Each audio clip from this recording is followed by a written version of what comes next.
The rising inequality and growing political instability that we see today are the direct result of decades of bad economic theory. It's time to build our economy from the bottom up and from the middle out, not the top down. Middle out economics is the answer. Because Wall Street didn't build this country. Great middle class built this country. The more the middle class thrives, the better the economy is for everyone, even rich people like me.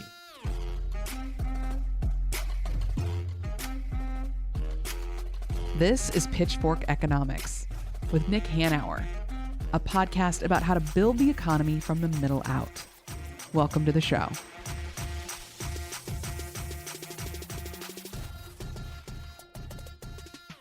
There's been a lot of debate and very little consensus amongst economists, Nick, over the state of the economy the past year or so, its prospects, and the role of President Biden's policies on the economy. And pretty prominent, at least in some of the social media debate, has been a former Obama economist, Jason Furman. That's right. You know Jason, right? Yeah, I do know him a little bit. And, he's a very prominent economist who served as the chairman of the Council of Economic Advisors under President Barack Obama from 2013 to 2017.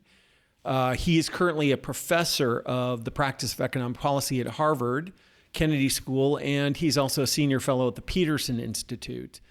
Jason obviously has been in the economics game for a long time, has been a sometime critic of the Biden administration, sometimes supportive, but I think it will be really interesting to get his aggregate take on how they're doing and what's going on. Because it's very easy to take a critique out of context and go after it. Yeah. And he opens himself up to that. Because, especially when you're on, I won't call it X. It's Twitter. Yeah. I don't care. Elon Musk can sue me for that if he wants. Yeah. But I'm never calling it X. When you're on Twitter and you only have so many characters, it's easy to pick on those. So I'm curious to hear what he has to say.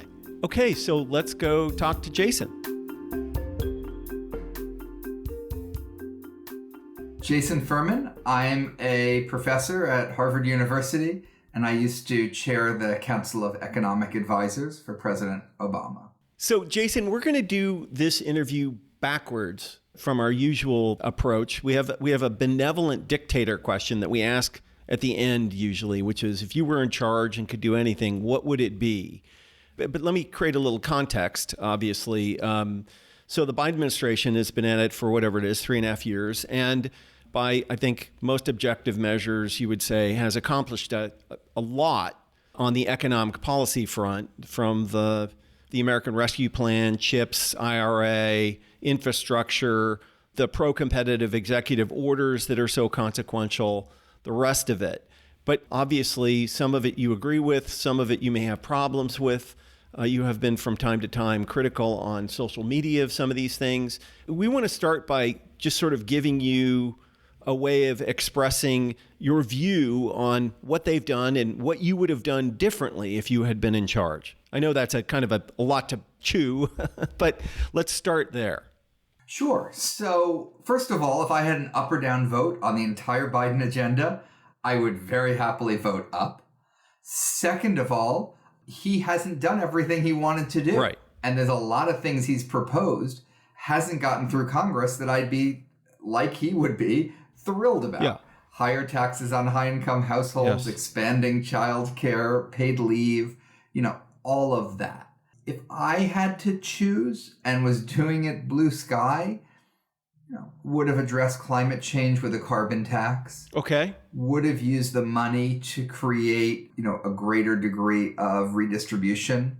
Would do their entire high-income tax agenda, but would also do a broader tax increase to pay for a broader set of benefits, so we'd make ourselves look fiscally a little bit more like Europe. Interesting. Let's just start with the IRA. The Inflation Reduction Act, which is sort of the centerpiece of the climate agenda. So you think a mistake was made by not imposing a carbon tax? I don't think it was a mistake. For all I know, the White House would have rather done that. I don't know exactly what they were thinking. I didn't phrase that right. I didn't phrase that right. Yeah. So do I think the first best is a carbon tax? Yes, because it penalizes you for using dirty energy. Right. Which is something you don't get out of the Inflation Reduction Act. It also has differential penalties. It has more of a penalty on coal than natural gas. So part of what a carbon tax does is it ensures that the transition is a little bit more efficient and less costly by shifting people from coal to natural gas. And it raises money that you can then use for whatever it is you want. But just to be clear, there are two issues at play here. One is it truly a better policy? And the second is, even if it is, could you have gotten it through Congress? Could you have gotten it past Joe Manchin? Yeah, the answer to that is no. So it was sort of... Yeah, you couldn't. Because a carbon tax is basically a coal tax.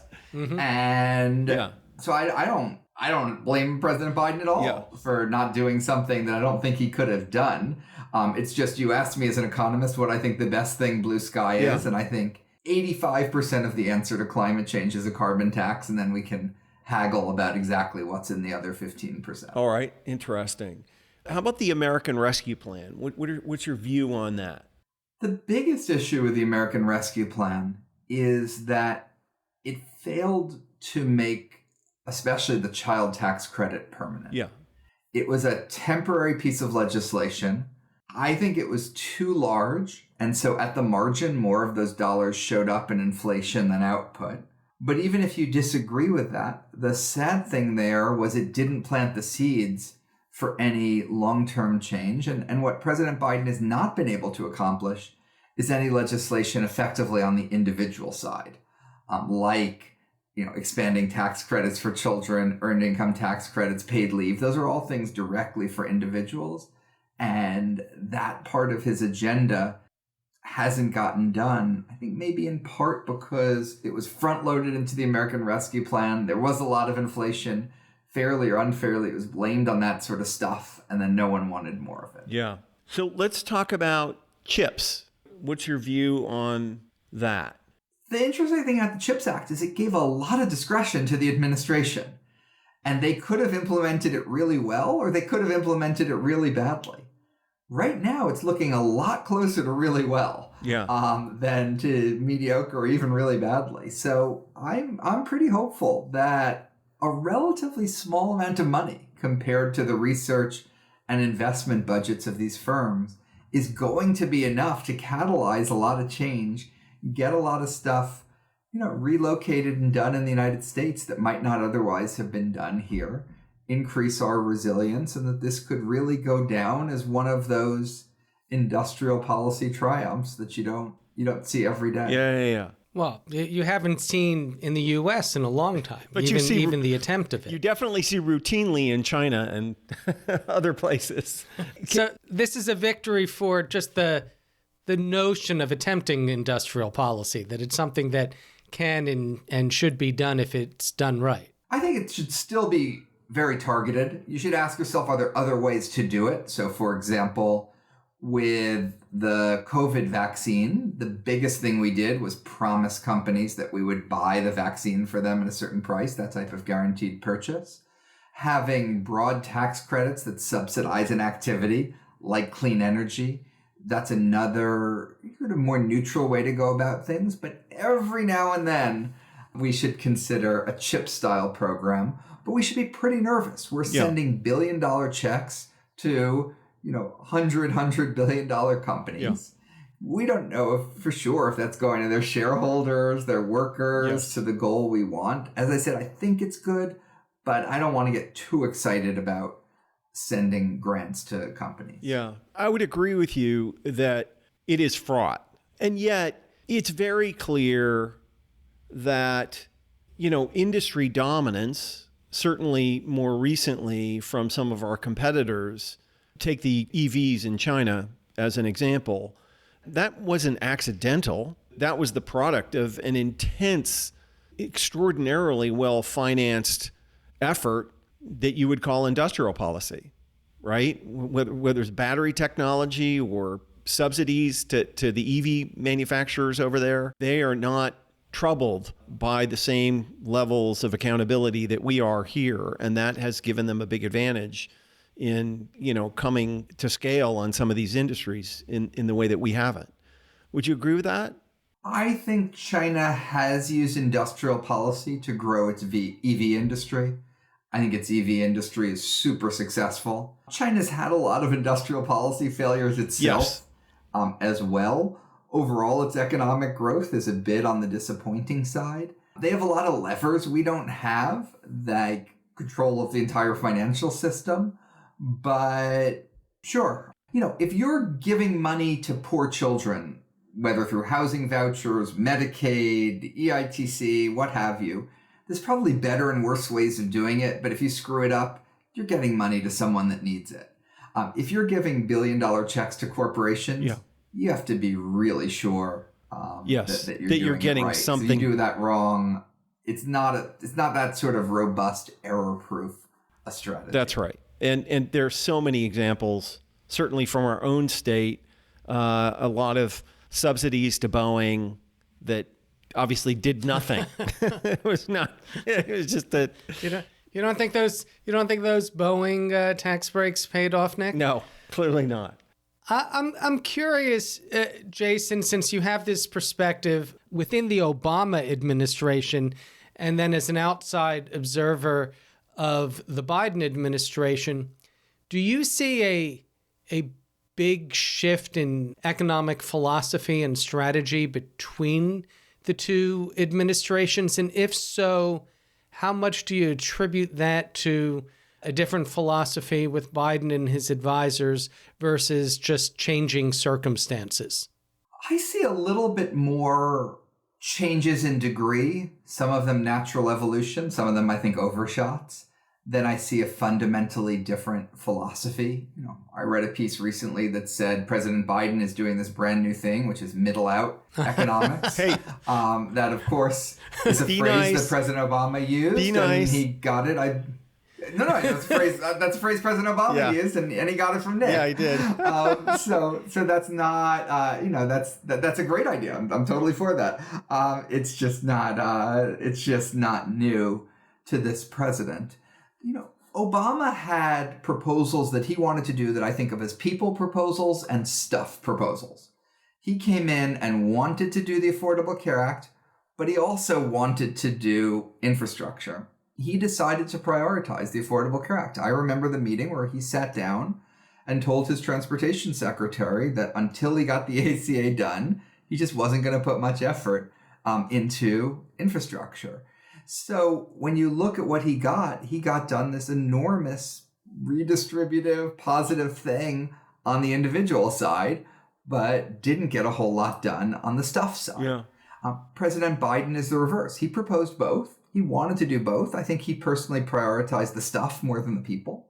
And Congress probably prioritized the stuff more than the people. Yes. And so the infrastructure plan got done, but none of the sort of individual facing things really did. So to some degree. We haven't been able to raise the minimum wage, for example, being a people thing. Yep. Well, that wasn't something President Obama got done either. But, the amount it's eroded due to inflation and time is just way higher than it was back then. Antitrust, we were getting more serious about it at the end of the administration than the beginning. Hillary Clinton included it in her campaign platform, the first time I remember it in a campaign platform in a long time, in 2016. President Biden's gone even further with it. It's an area where, frankly, I think he's moved in the right direction, but overshot the mark, or at least his antitrust enforcers have, especially at the FTC, where I think they're going to be losing a lot of cases. And some of that will create some bad precedents that'll make enforcement harder in the future. But it's sort of partly a continuation, partly an overshoot.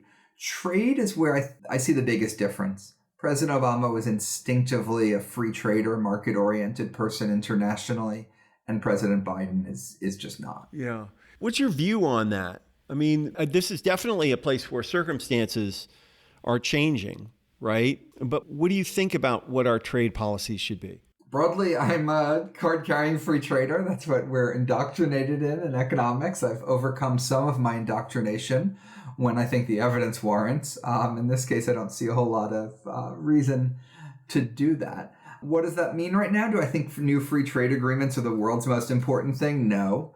But I'd rather we not be raising costs on American consumers. And a lot of people have criticized Trump for having these taxes that would show up in inflation, show up in prices, etc., that he calls tariffs. And President Biden is basically in favor of a smaller version of those same taxes or tariffs on American consumers. But you would agree there's a trade-off. Obviously, there are benefits to trade and there are downsides to trade, specifically for individuals and industries who end up having their particular jobs offshored. You had positive things to say about how the industrial policy is working so far with the CHIPS Act. Part of the goal of that is to bring semiconductor manufacturing back home. It's a technology that we created, we lead in designing it, we've offshored the manufacturing. Again, it might be, in terms of price, it might be cheaper to import the chips, but wouldn't you agree it made our economy less resilient? So I like the CHIPS program for national security. I like it, as you just said, for resilience. I don't think it's much of a job creator, if at all. I wouldn't be giving checks to Intel and TSMC if I wanted to create a lot of jobs in America. Moreover, it's driving up interest rates, which is a small spread of job reduction everywhere else. It's raising construction costs, a small amount of job reduction everywhere else. So I think something like the CHIPS Act is changing the composition of investment in the United States more than the level of investment in the United States. So if you tell me you have a goal other than just GDP and jobs, absolutely industrial policy might be a way to do that. If all you care about is GDP and jobs, I just don't think you're going to do a whole lot better with trade restrictions. And sometimes you'll do even worse when they raise, for example, costs of intermediate inputs. You raise the cost of steel or tires, it makes it harder to make cars in the United States, for example. Yeah. How should we think about this very real trade-off between, investing in the industries of the future here and, protecting them to a certain extent until they can get to scale and be globally efficient and effective, versus just saying, to hell with it, let's just import the cheapest stuff we can from wherever it comes? Because just to be clear, the Chinese definitely protect their markets until they're at scale. Like, they're not shy about making sure that their markets are protected. Why shouldn't we? I don't think we want to do whatever it is China does. No, that's true. Microchips are something we have a real interest in. Yeah. Solar panels, I just don't care a whole lot whether they're made in the United States or made somewhere else. I want them to be as cheap as possible. I want them to be as widely deployed in the United States as possible. I'd say the same thing about washing machines or television sets. We don't make televisions in the United States anymore. That doesn't really bother me a lot. Yeah. But you really don't see the benefit of making sure that the industries of the future will continue to be vital here. I guess I don't know what the industries of the future are. A lot of those industries that we're best at, that have more jobs, that is where most of our economy is employed, is the services sector. Increasing our productivity is an important part of raising wages. So is things like labor unions and improving bargaining power and the like, but expanding the size of the pie is a big part of it. And if there's a specific objective, as I said, like national security, great, government gets involved. We wouldn't have a defense industry here without the government. Yeah. We're a safer country for our defense industry. But when it comes to washing machines, yeah, we should just buy the cheapest ones wherever they're made in the world and not worry a whole lot. Uh-huh. And by the way, you look, manufactured goods are a bigger part of the budget of low and middle income households than from high income households. So if you look at the benefits of trade and take into account the distribution of benefits on the spending side and the consumer side, it actually can be really quite progressive. Yeah, that of course is true. But consumers are also workers. Yeah. And, over the past 40 years, we saw manufacturing communities wiped out across the country as the jobs moved overseas. So, well, the biggest thing they got wiped out by is productivity improvements, but trade was part of it. We're making way more manufacturing stuff than we ever have before. It's just doesn't take that many workers to make this stuff. That's again why the CHIPS program is not a great jobs program. It's a great program for making microchips. So what's your view? Let's go to infrastructure. What's your view on the bill that passed and the approach we're taking? I'm wildly enthusiastic about infrastructure. So broadly speaking, I like the bill that passed. I think there's a lot of permitting obstacles that are still there. And it's a shame that that part of the legislation didn't pass. And I'm not sure. Some days it looks like the administration is doing what it can to streamline permitting. Other days it looks like maybe they're giving in to some of the different Democratic constituency groups and putting obstacles in the way of permitting. But other than that, I'm enthusiastic. If you ask me the blue sky question here, I would have loved to have seen more R&D funding as part of it too. The rate of return of that is super high. There's a lot more we could do. NSF, National Science Foundation, National Institutes of Health, all that broad basic science. But that's in the would have been even better category, not a criticism of what was actually done. Would spending on R&D naturally fall within infrastructure? I'm not asking a rhetorical question. I just don't know. Is that how you would ordinarily do it? I mean, this wasn't an ordinary infrastructure bill. Normally, that's true. It's a highway bill that falls within one committee and goes out through one agency and all of that. So this was much broader. It had, for example, reducing lead in pipes. I wouldn't be surprised if that was the highest return thing in that particular piece of legislation. So it was a bit of a hodgepodge of stuff for infrastructure more broadly. It had electric charging stations. All these things I like, by the way. So it's just by way of saying, could have imagined this is a invest in our future productive capacity bill. Right. Well, what else would you want once you think of it that way? You probably want some R&D. Some more R&D for sure. Yeah. I completely agree with you. The more the better on that side, at least to a certain extent. So let's go to the competition executive order and the various deployments throughout the agencies.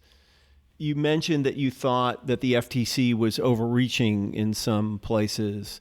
But what I want to understand about that comment is, do you think that they're overreaching because they're unlikely to be successful, or they're overreaching because they're going down the wrong path? Right. Is it bad economics, or is it simply they can't get these policies past the current Supreme Court, right, regardless of what the statute actually says or the economic logic of it?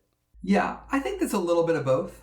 They come at it a bit more from big is presumptively bad, rather than trying to understand why something became big and the consequences. And sometimes it's because it was good. That's why it grew. Sometimes it's because it was bad. And that's why it grew. So there's a little bit more of a presumptive, which I think is wrong on the economics and can make it harder to win some of the cases. So, but I do think our courts are too restrictive. And so I'd like to see Congress pass legislation that changes some of the presumptions. There's a lot of gray areas in the current antitrust that get systematically resolved in favor of mergers. I'd like to see more of those resolved, giving more of a shot at blocking mergers, for example. Yeah, so you substantially agree that industries are generally too concentrated and that less concentration is better. It depends on the industry. Okay. So I think retail, for example, I'm not that worried about concentration. And in fact, I'm more worried that we're going to raise prices on consumers by protecting small businesses through something like the Robinson-Patman Act that the FTC has been talking about reviving. So retail, to me, is things grew because they were efficient. The hospitals, things definitely did not grow because they were efficient. That cost people a lot. Tech is somewhere in between the two. Why are you sure that the consolidation in retail is good for consumers? Like for example, we're looking at that Albertsons Kroger merger in the Seattle area. That's most of the supermarkets here are Albertsons or Kroger, under different brand names. So it would pretty much eliminate competition. There'd be one circular every week instead of two. First of all, I would distinguish where I have a higher degree of confidence. Something like Walmart grew organically, didn't grow through mergers. And so the only reason they were able to open a new store in a new area was because it had lower prices or a more appealing selection for consumers. And that's a lot of the retail we've seen. When you look at studies of the retail industry, you've seen efficiency has gone up as they've gotten more concentrated, and markups have not gone up. Markups tend to be quite low in that industry. So to date, I'm reasonably confident in my reading of the evidence. On a going forward basis, that particular merger, I agree, you'd want to look at markets and ask yourself, where this will create a lot of concentration and raise prices for consumers and where it shouldn't. I have a broad presumption that organic growth is usually good, and merger growth is something you want to ask a tougher set of questions. Yeah, I would substantially agree with that view that, if you're growing your business the old-fashioned way, which is customer by customer, it's very hard to push back against that. If you're growing your business in the private equity modern way, which is you're just using levered money to gobble up competitors and hope for the best, that generally isn't something that warrants a lot of support. Do you think that, so for example, one of the new rules that was just published is the prohibition against non-competes. Do you think that's on the right track? I think it's on the right track. It was an issue I was championing back when I was in government. I'm, again, a little bit worried on the combination of economics and surviving in court about how sweeping and complete it is. The place where I'm frankly most confused is at the upper end with the high-skilled workers, where there's both a more compelling argument for non-competes and that maybe people actually do have some firm-specific capital. You want firms to invest in people, invest in their skills, trust a wider range of workers with what's going on so they can all innovate together. But that's also the area where maybe it's getting in the way of mobility, innovation, and the like. So I see the evidence there as pretty unclear. The theory's pretty unclear. And the question is, do you want to go and regulate brand new in an area where you're not completely sure? The lower end of the wage scale, the evidence to me is a lot clearer. In the upper end, it might be there. I just don't know. Yeah, I would disagree with you on that. I think that, but first of all, we were regulating. We didn't choose to regulate. We were regulating, and the regulation was companies can force employees to sign non-competes, right? That was the regulation. We were letting the employers regulate the ability of their employees to switch jobs. Yeah, having run lots of these businesses, capitalism provides a ready answer to the problem of how you prevent people from taking the knowledge that they have gained working from you to another place, which is you can pay them a shit ton more and treat them better. Then they won't leave. But of course, that cuts into your profits, which you would prefer not to do. And the thing about non-competes is it's simply a profit maximization lever, because now the skills that people have cannot be used any other place. They can only be used with you. And so you get to pay them minimally and maximize your profits. And of course, one of the challenges in the economy today is the expansion of corporate profits and the decline of wages generally as a percentage of the economy. So I don't have any sympathy for people who feel like they can't operate without requiring people to sort of indenture themselves permanently to them. I think the economy will work much, much better in the absence of this constraint. And I absolutely believe we'll have a lot more innovation, because companies, of course, won't want to pay people more. They will let them go, and off they'll go to start new companies, which is always better for the economy. Having been in the role so much, it just has given me much more visceral feeling for it than some of the things that we look at. We will see. I hope you're right. I've got a question, Jason. Well, I don't know. It's all kind of related. The last few years, have been weird, right? The economy has been very strange. There's been a lack of consensus amongst economists on a number of issues, particularly on inflation. Argument would these policies be inflationary? What caused the inflation? How long the inflation would last? What we needed to do to address inflation? And, I've said on the podcast a number of times that I'm now a member of the nobody knows nothing about nothing school of economics, because there just doesn't seem to be a consensus in terms of how to forecast these things. I'm wondering if the experiences of the last 4 years or so has changed the way you teach economics to undergrads at Harvard. Certainly have changed some of the macro. Even things like used to emphasize countercyclical policy to get out of recessions, didn't talk a lot about getting high inflation down. Certainly, I tell people that things like the Phillips curve, and I told them that before, probably tell them even more pointedly now, this is something, there's a certain amount of evidence for this in theory, a certain amount of evidence for this in practice, but it's incredibly, incredibly imprecise, uncertain, and debated, so you have to be very careful in how far you take it. I do think, though, there's some things that we taught that were right. I don't think you could have had the huge increase in nominal GDP that we've had in our country without people having more money through some combination of an expansion of the money supply and fiscal policy. The fact that we got inflation this time and didn't get inflation last time when we did extraordinary monetary policy after the financial crisis maps very neatly into back then the money supply actually didn't expand. This time the money supply did expand. Why did it expand? Well, not just the Fed, but people wanted more money in their checking accounts because they got checking money from the government. So there's some places where it actually fits in and corroborates some of what we were thinking and teaching before as well. Well, one of our pet issues for Nick, more than a decade has been the minimum wage.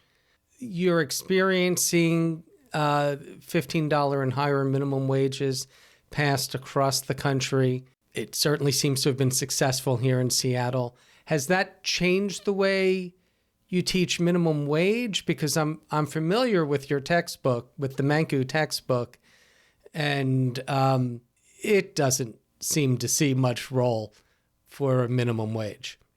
So we actually use a different textbook, but you would see the same thing in the textbook we use. You would not see it in our lecture. Our lecture, we teach two different theories of the labor market. One is the competitive model, supply, demand.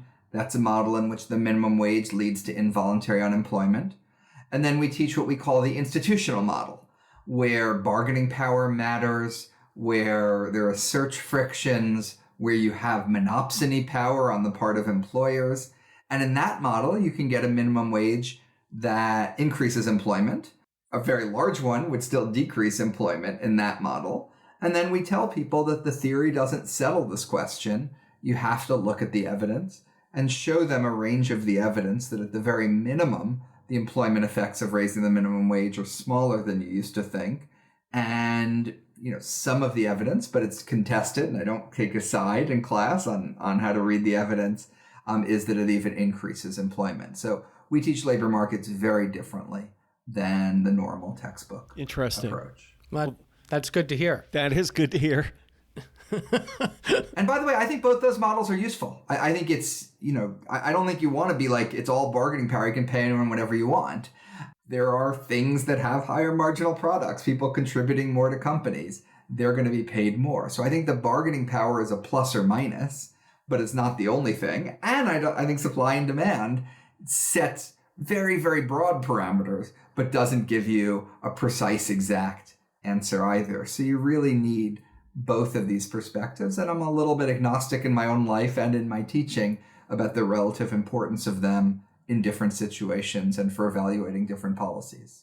Given your broad perspective on all this stuff, what do you think we should be thinking about or talking about? What are your top of mind concerns about the economy and the issues facing the country? We're going to have a hard time getting where we want to go without a lot more productivity growth. maybe there's some of the seeds of it there with AI. How do we manage that, ensure that that works? Don't get in the way of some of the good things it might do.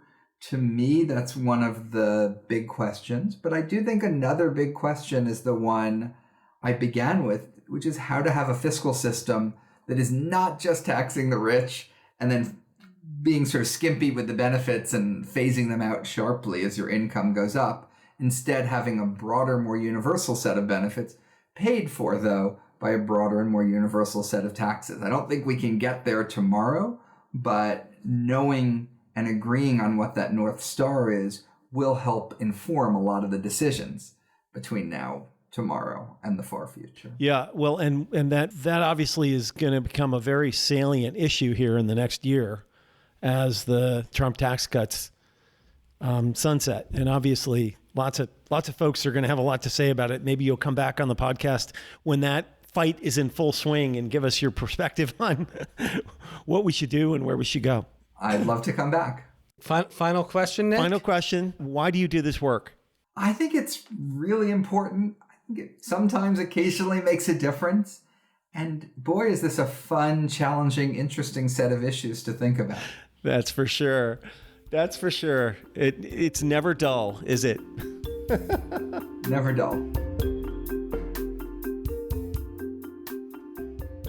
You know, my impression talking to Jason is that he's generally supportive of the ambitious economic agenda of the Biden administration. And as he said, there was a lot of things that they would have loved to have gotten done, but couldn't have, right? Or couldn't. That's the political reality. That is the political this reality. Congress. Yeah. Although they did get a lot more done, I suppose, than you and I ever expected they would. But when you're evaluating the Biden economic agenda, you have to hold two thoughts in your head at once. One is, what did they do, and what did they wish they do but they couldn't? To fairly analyze what they're trying to do.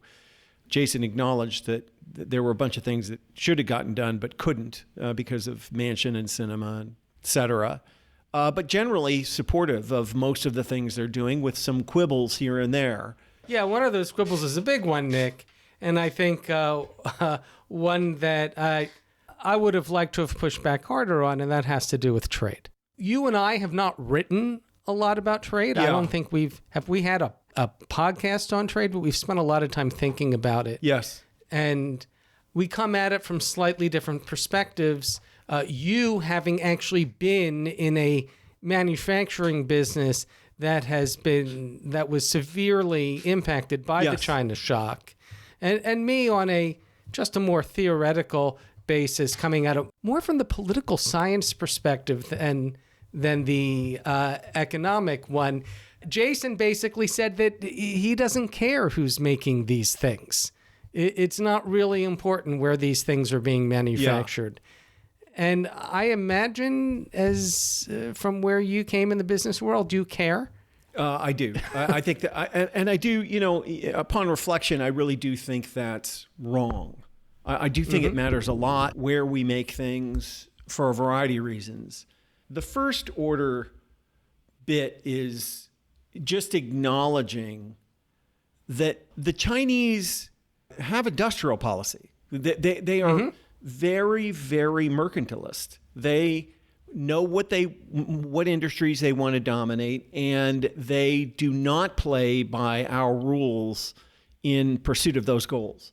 I experienced this firsthand for decades when I helped run my family business that did tons and tons of business overseas, and just saw, again, firsthand how the government would, for example, just in the products that we made, would give a 10% rebate to the manufacturers for every manufactured product that they exported. This is hard to compete with. Right. It doesn't matter what your labor costs are. It doesn't matter how productive your factory is. It doesn't matter how slim your margins are. If the government of your country's biggest competitor is openly and aggressively subsidizing exports. And it didn't stop there, Goldy. They subsidized. We were in the bed, pillow, and down comforter manufacturing business, and So home furnishings, home textiles, but it wasn't just the direct subsidies for the finished products companies that exported the products. It was subsidies for the people who grew the cotton. It was super lax laws regarding the effluent from the finishing, from the mills that finished the fabric. There were just so many unfair advantages that rolled up into a product that was virtually impossible to make in the United States, even under the best of circumstances. And they did that times 10 on electric vehicles. And they do it throughout. They pick these industries that they want to promote, and not just promote, that they want to dominate. The goal is to dominate that market and drive everybody else out of the business, so that they are one of the only suppliers. And I think this is the thing. So Jason described himself, basically said he was a free trader, and that's great on paper. Yes. I'll tell you, one of the most beautiful bits of economic thought ever is David Ricardo's comparative advantage. Yes. It is very simple math. It's really beautiful. When you lay it out, this elegant idea just makes perfect sense. Yes. On paper. But in the real world, we make this mistake by assuming we can benefit from trade liberalization with an illiberal partner, which is what China is. And not just an illiberal partner, a huge illiberal partner. Yeah. It's not like we're dealing with South Korea or Indonesia or even Mexico, which is a pretty large country, but a much smaller economy. Trade partners that we can dominate, that rely on us and can't afford to piss us off. China is big and very different. And I think we just assumed that the policies that worked in rebuilding Europe and Japan after World War II would work on China, and they did not. Yes. And I do care about where things are made, because the people who used to make these things care. And the China shock and the lost jobs, however so-called efficient that might have been, they immiserated millions of Americans. Yeah. And these people are pissed off. And they voted for Donald Trump in 2016. And they voted for Donald Trump in 2020. And a lot of them are going to vote for Donald Trump in 2024. Yeah. Because we sacrifice their jobs for the sake of economic efficiency, or as we've pointed out before, capital efficiency. Yes. It's a more efficient use of capital to import these goods from overseas than to manufacture them here at home.